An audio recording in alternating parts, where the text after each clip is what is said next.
How awesome was that? We were so blessed tonight with 3 really good speakers, and now we're just going to invite them up. Have a seat. Do you guys want some water? You're thirsty? Help yourselves. And I'm just going to pre-frame our conversation here. I think that we're all very happy and feeling very inspired, but I'll just remind you, we do have different points of view, so let's stay respectful in our conversation. And also, please, if you could please be succinct. And that goes for you too, speakers. Just succinct so that we can answer as many things as possible, and then we can continue the conversation afterwards anyways. So who has a burning woo? This is a question for all 3 of us. When you talk about change and changing people's behaviour, how do you do it in such a way that people don't think that you're proposing from the lobotomy? Did everyone hear that? He asked, when you're proposing, you're not proposing a total lobotomy, you're just asking someone about change, suggesting someone they need to change. Or they could change, or they should. I would ask them if they're interested in changing, and ask them what do they want to change, or more importantly, what's important to them. What are their values that they carry in their heart that maybe they don't really have conversations with? And invite them to start that conversation. And they can start that conversation with themselves through reflection. So the notion of suggesting change or in a sort of a parental way of you must change it's a crock. What's the point? Connecting people to their values, connecting people to what's in their heart, and what's the common threads that they might find with others through sharing those conversations. That's where change begins, and that's all I'll be inviting anyone to do. And I'd say that I feel really blessed that I can now take that into my paid work, because I'm asking clients to do the same thing.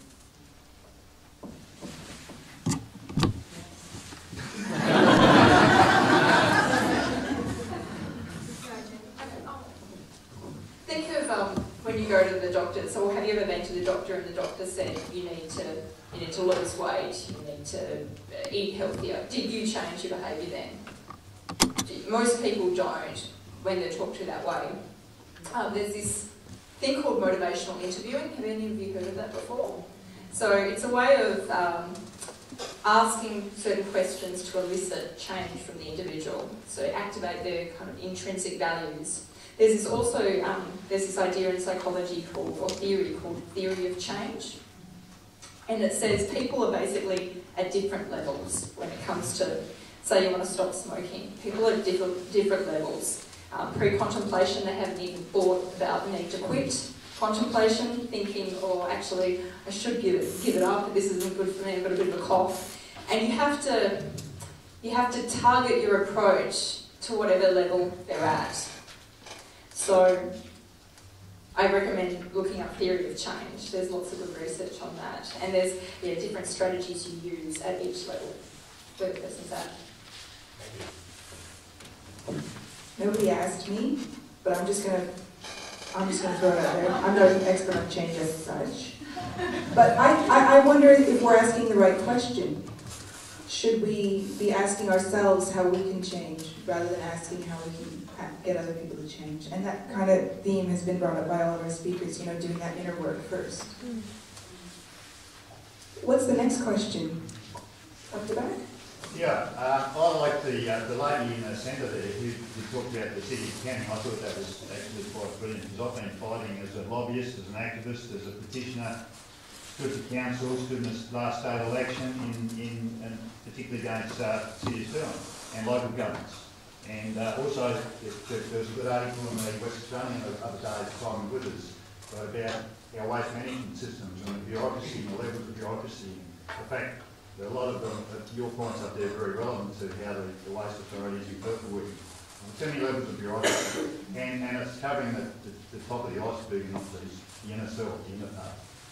But I've got 2 questions. Is how can you get the big commercial corporations like Coca-Cola, for instance, to change?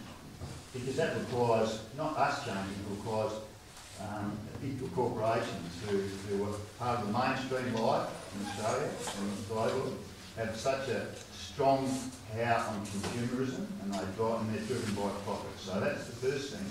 And secondly, if you can get people to change out from the normal mainstream way, and I would call themselves a sustainabilist and environmentalist, how do you get people out of mainstream life, apart from big corporations, to change without asking those questions? Because a lot of local governments will come back and people will come and say, you're trying to drive change too quickly. You're trying to leverage those changes in the community and society too quickly. And they say, you're working too fast. So the question is, how do you get big companies like Coca-Cola to change? And the other part of the question? Was how do you get people to change and accept the fact that we have to change and become more sustainable? So how do we get people to embrace change? Who wants to take that on? I'll go first. There's that conscious consumerism, you know. Choose where you spend your dime. Sorry, dollar. You know, because there's a lot of power there. And again, we do, me, myself, and I also, a lot of that unconsciously. But where you spend your money, those corporations, from what I understand, they understand money. So that's one first suggestion there. Yeah.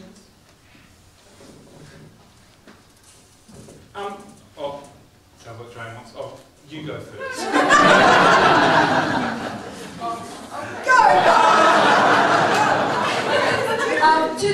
It's Wayne, isn't it? Yeah. The second question about how do you're talking about creating a shift, mainstream people, a shift in lifestyle. Look, I think advertising has a lot to answer for. Sao Paulo, Brazil, have you heard that they've recently, I think it was last year, they banned all outdoor advertising. They legislated for that. Now, people, it's quite important for that. People said, because the government they saw outdoor advertising as a form of mental pollution.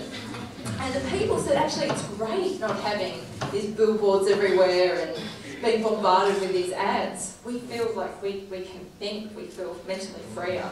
So I think we need to start regulating advertising because advertising, they're constantly reinforcing these materialistic messages that to be a successful person you need to acquire all this stuff.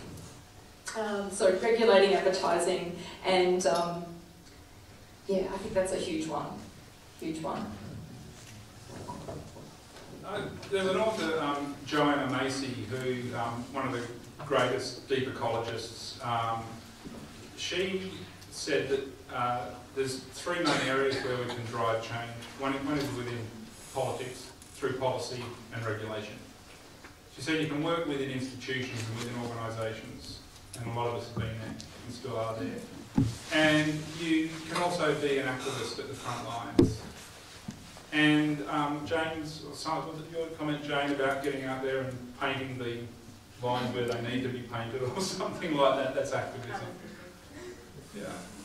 I spent nights out down in the forest up in the tree campaigns long before I had grey hair. And I'll do it again. It was lovely, that activist life. Absolutely fantastic. Policy, yeah, I don't know. I think regulation is absolutely necessary, but once regulation's created, it's just the minimum standard anyway. So regulation, meeting best practice is a hard thing.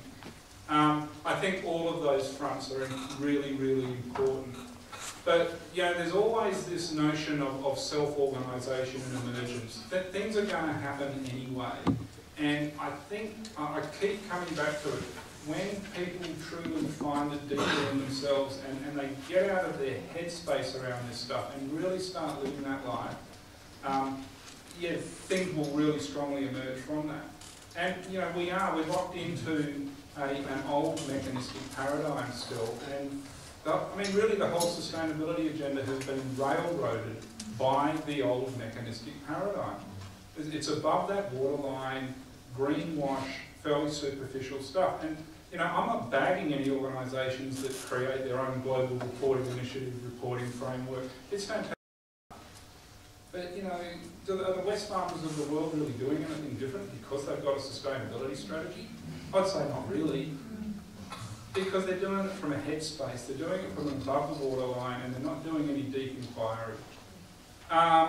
In terms of individuals, do a Living Smart program. That creates behaviour change, and you set goals for yourself.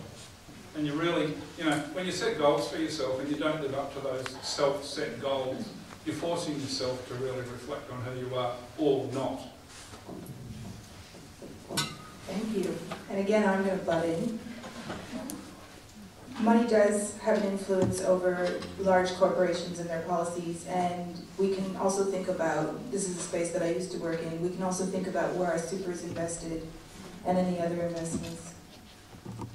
Who's next? Whoop. In line with recent regulations, I have a very simple suggestion for a change. Up there to the donation box. Instead of donating money, at future meetings, every person has to bring a packet of seeds and share with everyone else. Because I don't know if you're aware about the $56 income fee for getting seeds from diggers from Oz East, they're not even imported. So instead of giving $56 to the government, we all have to organise and share seeds with each other. And I think this is a good place to start. Perth Green Drinks Seed Exchange. Talk to Claudia if you want to volunteer to organise that. Okay, thank you for that suggestion. Does anyone?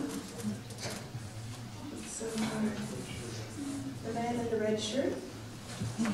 I was interested in that quote from Churchill about the built environment informing habits and things. I was wondering what you find is the strongest leverage point in terms of our built environment, and whether that leverage point lies within the individual, the community, government, or organisation. All of the above. In Sweden, my focus of sustainability often goes into this inner work, but they're already there. You're already living a lifestyle there where you ride everywhere, walk everywhere, train everywhere. When I come back to Perth, I'm in a team called City Futures, and a lot of what it is strategic planning, because I see that land use and planning in Perth is one of our infrastructure. We can talk about wanting to, ride bikes and walk everywhere, but in Perth, that's a really, really hard thing to do. And it's not just the infrastructure, it's also the fact that we live in a culture where it's just expected that it takes half an hour to get there. So if I've got a business meeting and it's not at my workplace, they'll allow me half an hour of time to get to this meeting. It takes me half an hour in a car, but it takes me an hour on a train, or it would take me half, so it's all of the above is my answer. Did that answer your question? I'm not sure. Yeah. I didn't quite get the essence of the I think so. I think I was thinking more in terms of whether it involved like home architecture or something, or community spaces or something, a more particular example of where to attack first. All of the above and where to attack first. Well, all I'd say is that where to attack first is where we can have the greatest influence, and it is what we own in terms of property or assets. So certainly there, yes. But I agree fully with that quote. I think it is absolutely so true, and it just happens to be the wrong way around, or the right way around if we get our built environments right. Does anyone in the audience feel like they could answer that man's question better? Okay, you talk to the guy after. Jane, you mentioned leverage points, and I didn't, because you didn't get a chance to explore that. So you've already answered, I think, but it was about where you personally feel you can have the most impact. We've all got different skill sets, right? So see where you fit into the, I just feel we're all little cogs in this massive wheel, find out, or leaders in this thing, so. That's the Shambhala prophecy too. It's like we're all needed somewhere. Find out where your piece of the puzzle is and go there. With your purpose. Flavia, do we have time for one more question? Yes. Blue skirt. This actually follows on a little bit, I think, but maybe with the leverage points as well. My research is in green building and green existing buildings, commercial buildings, and I've found I just have to start to speak a different language. I can't go in and talk about climate change, sustainability, and energy efficiency, but if I go in and talk about productivity and high performance workplaces and just kind of tack in the energy efficiency underneath, and for me wondered, do you think sustainability is being overdone and maybe we need to, in order to instigate large-scale change, we actually need to speak differently? Speak the language of happiness. James do it.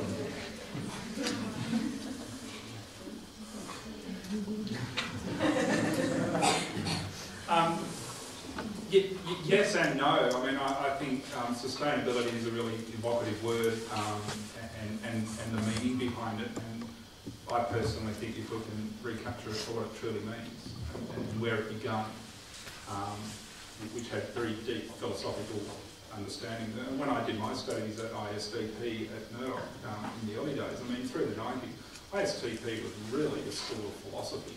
And then at some point in the 90s, sustainability all became about this sustainability assessment, because business as usual was saying if you can't measure it, you can't make change anyway, which is bullshit, really. And that's where it really got railroaded, because it got into this sort of quantifiable carbon trading, water efficiency, which is really, really, really important. And you know, part of my ARC Active business and what Alex is doing with eTool is quantifying stuff.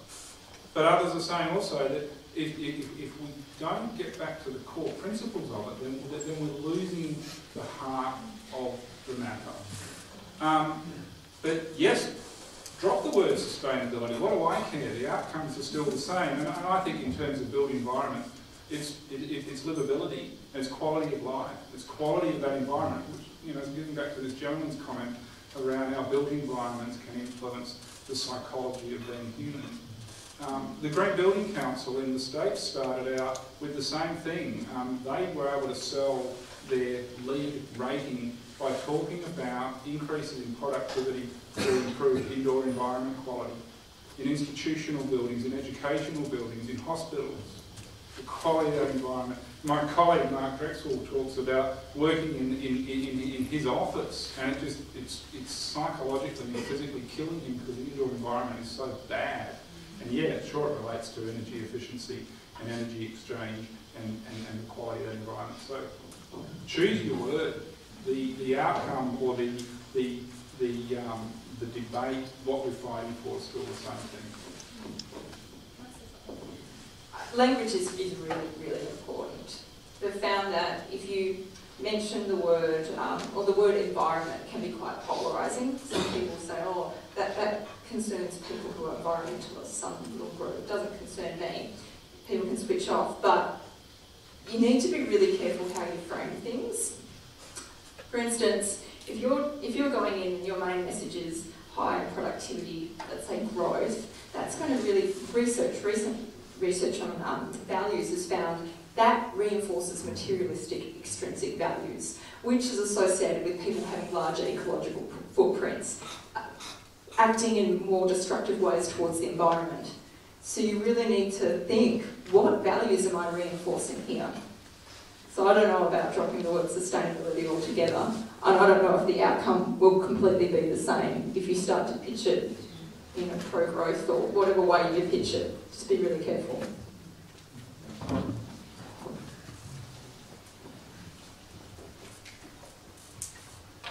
Okay, I think we're going to have one more. This man sitting on the stairs. Yes, the question for the last speaker, I was very interested in the leverage point, and in particular point you raised, which is around the feedback. Now, I've been involved in 2 meetings at the council. I live in a residential area, and the issue is always about new buildings coming up, approaching the residential area. And everything's always so negative. The responses sent to the council, because the residents really are looking for sustainable building and something that's really in what we're talking about over here in the forum. And I just noticed that there is a lot of negativity in the discussions, and it always seems as though it's very difficult to actually get the message across. And my question is, why isn't there a major framework for the city of Perth where all the councils know this is a framework, but not just ordinary frameworks in sustainability, but really to the cutting edge of framework, so that there's no more arguments. We know that this is where we want to get to, and when we go to discussions, we know these are the types of buildings we want in this city. instead of having to argue about, you know, someone putting up just concrete and filling up the shades. That's my question. Does anyone want to tackle that question? Holy crap. To clarify, what I'm hearing your question is why can't we have some kind of overarching framework for Perth so that everyone's on the same page when it comes to talking about sustainability and development? Is that correct? Because that way we eliminate this negative feedback and having to have arguments. Yeah, I agree. Yeah, that would be great.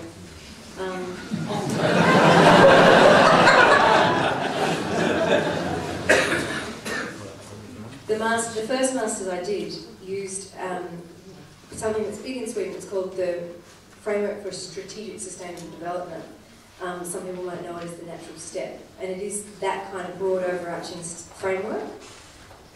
Canada, a lot of local governments in Canada have adopted that as an overarching framework which governs the way that they move forward with sustainability. I can't tell you there's no arguments. I mean, I'm sure, you know, arguments are potentially part of human interaction, but I do agree that we need an overarching framework. A common language, it gets back to that language thing, you know, like, what do we mean when we say sustainability? I mean, I was involved in the Canning City Centre, so as part of State Government Directions 2031, you know, they're redoing, they've got different places which are different levels of importance. So the City of Canning, they're hoping to put another, I don't know, 20,000 people in the city centre. Anyway, all the consultants are talking about the way it's going to be, and sustainability was on the agenda. Now, I was listening to all of these consultants pitch their idea about how they were going to address sustainability. And The Economist was just talking about having people in buildings on the main street. That was sustainability to him. And I remember sitting there going, you know, it's a word that is used, I mean, it's either a bad word to some people, or when it's just used without any, you know, definition, which is a big problem, because how can we work towards something? How can we all be on the same page working towards something if we don't actually have a common shared definition of what that actually looks like? Yeah. I'm going to end the question and answer time now, but as is our tradition at Green Drinks, we like to just finish off the panel, wrap it up with a pretty little positive bow. So I'm going to invite, and a great segue with the negativity that you were saying, you were acknowledging there is a lot of negativity, but we like to end on a positive note. So I'm going to invite each of the speakers to share with us a sentence or one final thought that is of a positive. And I'll start.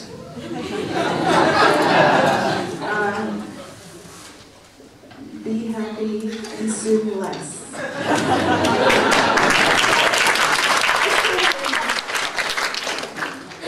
Question consumer culture and take time out to reflect on the things that are most important to you.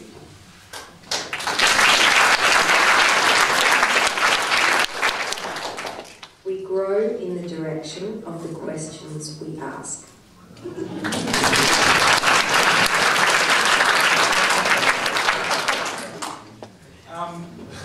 I'll use someone else, a great author, Parker J. Palmer. He said that we've all got leadership to offer. It's a matter of choice of how we choose to offer that leadership. And that leadership deserves and requires reflection.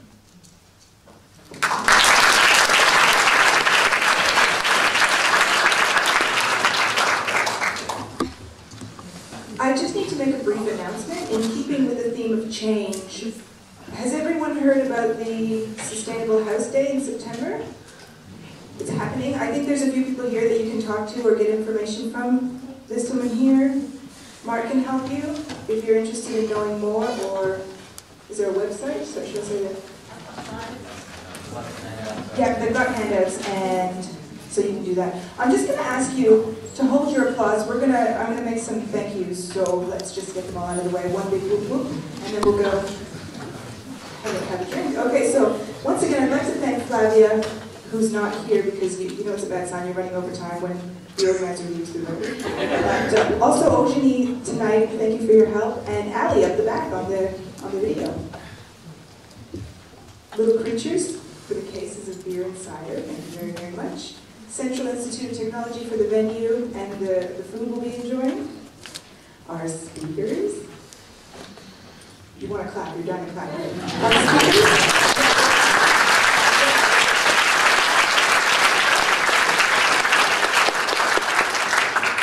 And last but not least, please take this opportunity to thank yourselves for being here.